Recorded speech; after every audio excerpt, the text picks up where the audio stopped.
I know a cracking owl sanctuary. How about it? Unless you can think of anything better.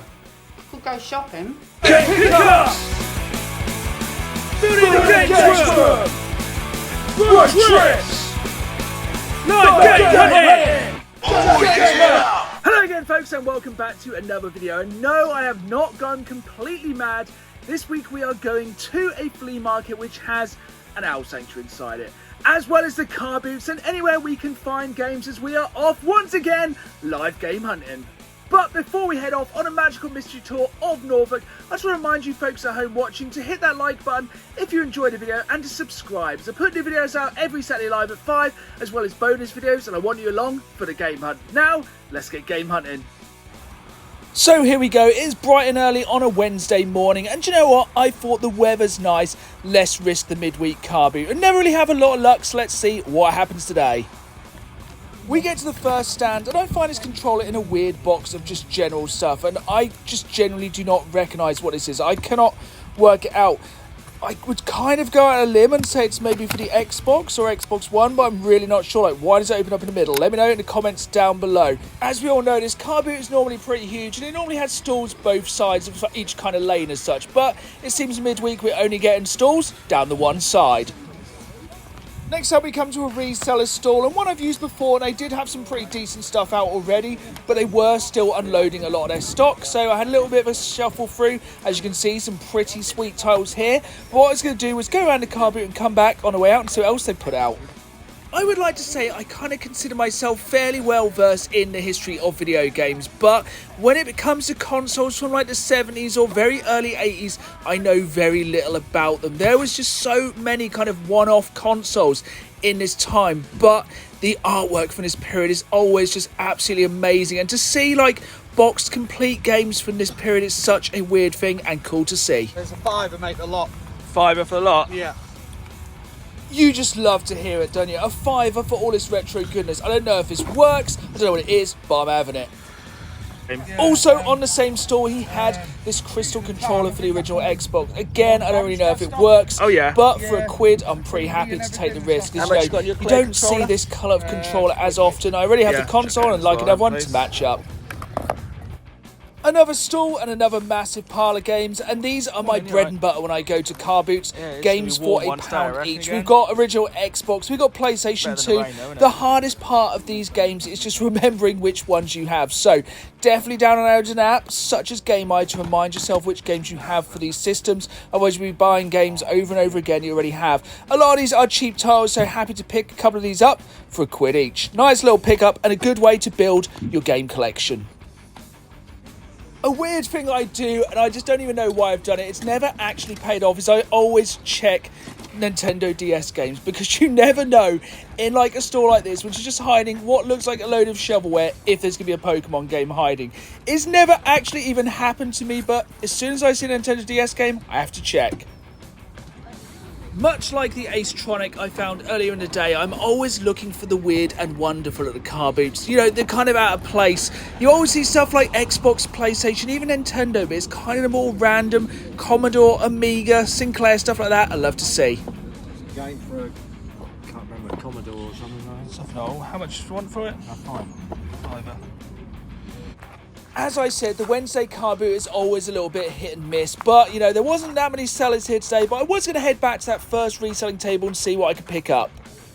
This is why sometimes it's best not to rush around the car boot. So I'd been around the entire car boot and come back to one of the early sellers, and they'd now put out all of their stock. And there was this box of just mixed games, and straight away there was some pretty good Xbox One titles in there. But this is something that really interested me. I think it's like a PlayStation 1 demo that you sent away for when you first got the console, when you registered your console. You got it like as a free demo disc in the post, but very cool to see. But these are the kind of bins that I just love to kind of pull through, because you never know what you're going to find. And that's the thing with the car boot, you do have to put in the work, get your hands dirty and just dig through these boxes, because this is normally where you find that hidden gold, the things that other people are going to miss. You just have to dig deep and see what you can find, even though a lot of the time you may find nothing. And again, the beauty of buying loads of stuff from one store, you can bundle things up and get yourself a deal. And I gotta say, I was pretty happy with the deal I got on this little tiny stack of games. So here we are on a traditional British afternoon out on a Sunday at the Fritton Lake Indoor Carboot Garden Centre and Owl Sanctuary. I have no idea why all of those things are put together in one place, but it is everything I needed under one roof, even though it did have one of the roughest driveways I think I've ever been on. Seriously, make sure you have your dinner long before coming. It just seems like I say this every week. In every episode, I seem to find a new, weirder place. But, you know, this is very much a case of being normal for Norfolk. As you can see here, the first place I visited, which may surprise you, is of course the Owl Sanctuary. Being from Norfolk and being a massive Alan Partridge fan, I had to visit this cracking Owl Sanctuary straight away. And do you know what? It did have some severe Tiger King kind of vibes. But it was pretty cool to see some owls. You know, I'm a big fan of wildlife, and it's a bit random, and it's quite surprising I decided to do this before going straight into the game hunting. But, you know, how often is it you get to see the angriest owl in the world? Like, seriously, this owl was incredibly unpleased to see people, as well as being able to search for video games. You know, it doesn't really get better than that on a Sunday afternoon. Woo! Woo! Here we go into the flea market, indoor carboot, whatever you want to call it. And you might think, yes, a garden centre would be a good place to have a flea market. You would be wrong. It was so hot in here because it was a literal greenhouse. But who am I to complain about the heat? Let's get straight into game hunting. And this was one of the first things that caught my eye. It was a board game to teach kids how to use computers. That is one of the weirdest things I've seen for a while. I kind of regret not picking this up just for the absolute weirdness of it all. Such a weird item. So one of the first stalls did have a pretty good selection of PlayStation 2 games. I kind of wonder if this was someone's collection they were just slowly selling off. But the prices were about eBay market value, which is a bit of a shame. You're always kind of looking for those cheaper deals, but there was some quite random titles here because let's face it, there's about 1 million games for the PlayStation 2 and you can't know them all, such as this Battle Over the Pacific. You know, I'm a big fan of these kind of World War II combat games, so maybe that would have been a cool one to pick up. This very sun-faded copy of Simpsons Road Rage, which is half the problem of having a flea market in a greenhouse. You are going to get sun. And this game, which I've never ever seen before, so let me know in the comments down below if you've ever played Ghostmaster for the PlayStation 2. If you know me by now, you always know I'm on the lookout for the weird and the wonderful, and this next item falls into both of those categories.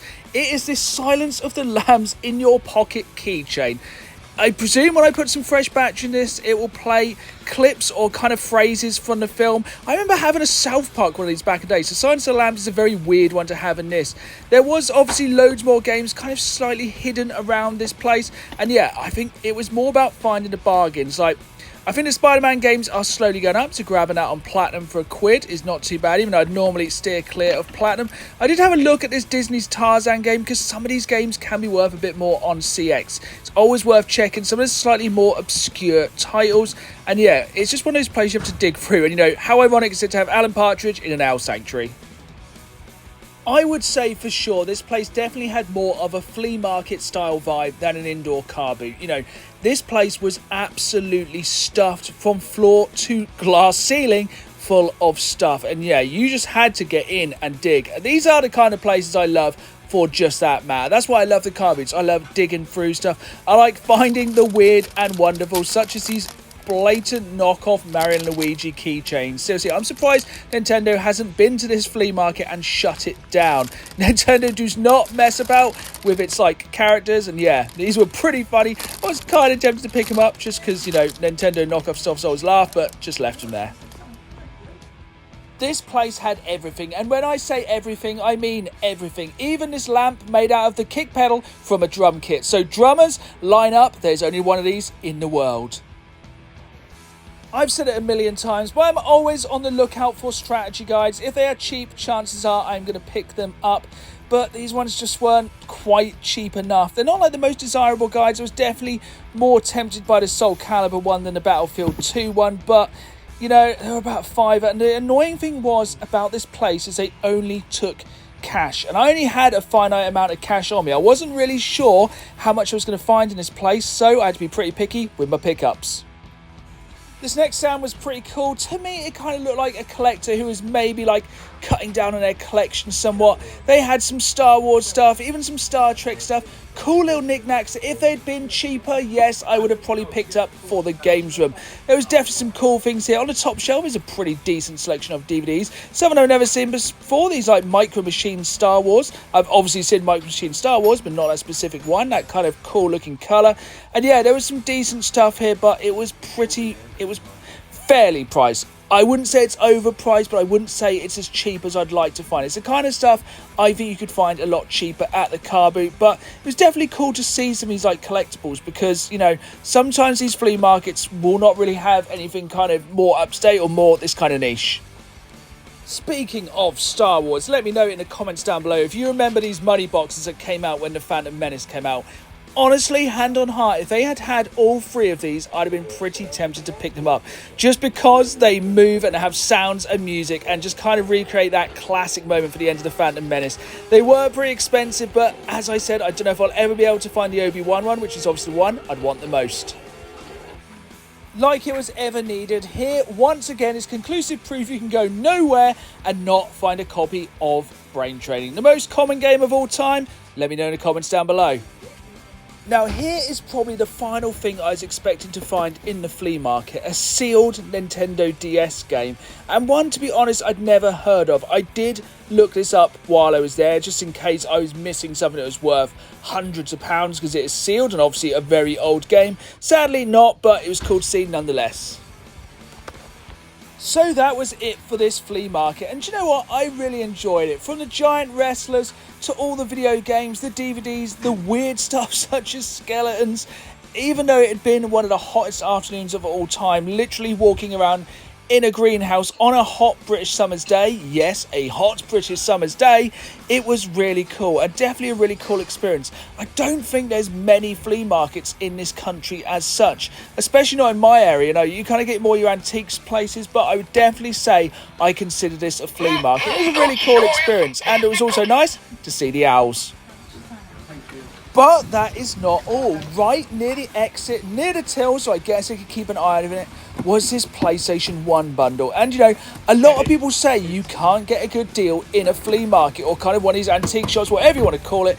And you know what? I think for my money, these were pretty solid deals. So in this first bundle, yes, the games were pretty rubbish. We got a decent condition PlayStation and some nice controllers, but the other bundle even had some decent games. This one was a little bit more expensive at 35 quid, but again, for the condition of these and like even having the booklets, I think these were a decent offer. And you know, better games this time. You got South Park, obviously you have a cricket game, but you also have the iconic Gran Turismo. So yeah, the deals are out there, you just have to know where to look. And remember, if you are coming here, bring cash. I do not accept card, which is kind of not really a surprise. But yeah, it was a great afternoon. We'd seen some flea markets, some owls, and even the Carboot this week. And yeah, I just finished up my afternoon in the tea room, which was also a tropical garden, because why not? This place had owls, it had video games, and it even had its own tropical garden. As I've said throughout this video, normal for Norfolk, I guess. Now, back to the games room. Well, that was certainly a weird experience at the flea market. I never knew that place existed until we literally drove past it. And if you're in the area, I recommend visiting. Britain is a strange place. Like, who would have thought a garden centre, a flea market and an owl sanctuary could be in the same building? But I did manage to pick up a few bits. As I said, I didn't realise until we got there it was cash only, so that is something to bear in mind. First thing I picked up is this Silence of the Lambs in your pocket keychain. I still need to put batteries in this, but I kind of don't want to open it.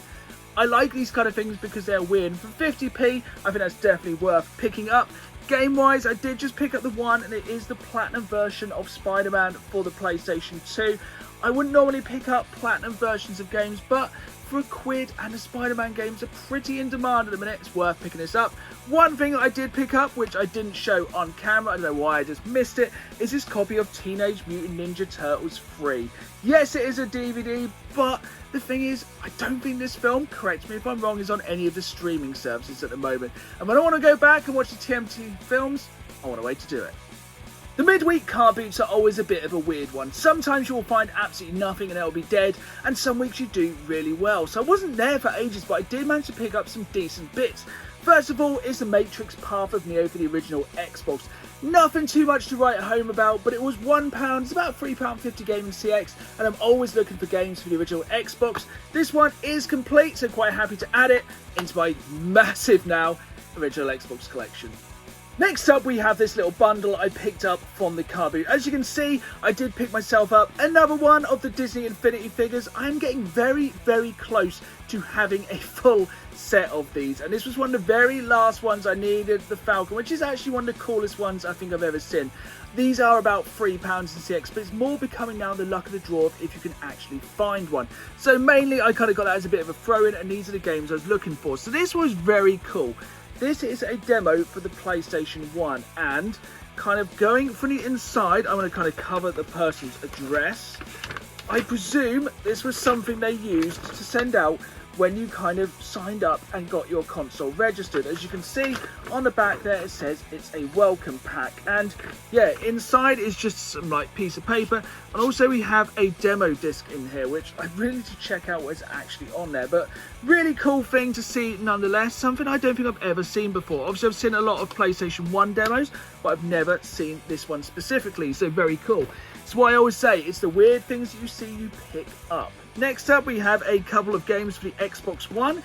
We have Ghost Recon Wildlands, a game which is actually quite fun, even though like the Ghost Recon games do lose their value very, very quickly. Also, Kingdom Hearts 3. I've never really deep dived into these games. I keep meaning to play them, maybe one day I will, but I've just never got around to it. I'm not the biggest Disney fan, but I do want to put this game into the bundle. And finally, one that's probably getting cheaper by the minute is The Division 2. You know, this is the thing, these are the kind of Xbox games you can pick up cheap at the moment. And if you can pick them up cheap in a bundle, it's kind of rude not to, because the two main games I got in this bundle are for the Xbox 360. We have Minecraft Xbox 360 version and The Force Unleashed, but this is the Ultimate Sith version. That means this game has all of the DLC for this game, and I'm not sure if it already has, or I'm sure any day now they will remove the DLC for this from sale, and this will be the only way to play the expansions for this game. This is the problem with the digital age. Now I have the add-ons for this game on a disc. Minecraft is just a game I will pick up whenever I can get it on the cheap. You can sell this all day on eBay for £10, and it trades in at CX for £6. But as I said, I managed to pick up all of these games in a nice little bundle with this PlayStation 1 demo and this Falcon figure for just £15. Once again, showing that bundling is the way. Our final pickup this time is this Acetronic console, and I didn't actually realise when I picked this up it doesn't have a power cable, but in the top you can see there it just needs a simple AC adapter. So I'm looking forward to trying this one out. As I said, my knowledge of these kind of 70s, 80s consoles isn't that great. For me, I only really started gaming with the Master System, the Game Boy and the NES. So it's always cool to see things like this, especially because I always have these really weird controllers, and just, if nothing else, it's a really cool retro aesthetic piece. And to pick this up for a £5 by itself was amazing, but I also got loads of boxed and complete cartridges. When I say these games are boxed and complete, they are literally holding together with pure luck, I think. Some of these cases are pretty rough, but you know, these games could be older than me, and the cartridges, be them a little bit boring, are still in really good condition. It kind of remind me of the old school Atari ones, like how it's got the name there and then kind of the list of the games on the front. So the first game we picked up is Olympics, and this is Acetronic #1. As you can see, this box isn't in the most amazing condition ever, but I just love the retro aesthetic of all of these games. Again, these were thrown in with that console which you picked for £5. Next up we have Shooting Gallery. Again, it's the retro aesthetic for these, which is the reason I picked them up. I just love the old school look of these, like trying to make a game that is so basic look so much more exciting on the box. And the best one of these is definitely Invaders, which it does look slightly like another retro game. So let me know in the comments down below what game you think Invaders looks like. As I said, super cool to add these really, really retro games into the collection, especially with a console for just £5. There we have it then, folks. That is what I love about game hunting. You literally never know what you're going to find or where you're going to end up. And that is the beauty of the hobby for me, is never knowing what to expect. If you enjoyed the video, please hit a like, please subscribe, and stay with me to see where I head to next time. And as always, keep playing the game. See y'all soon.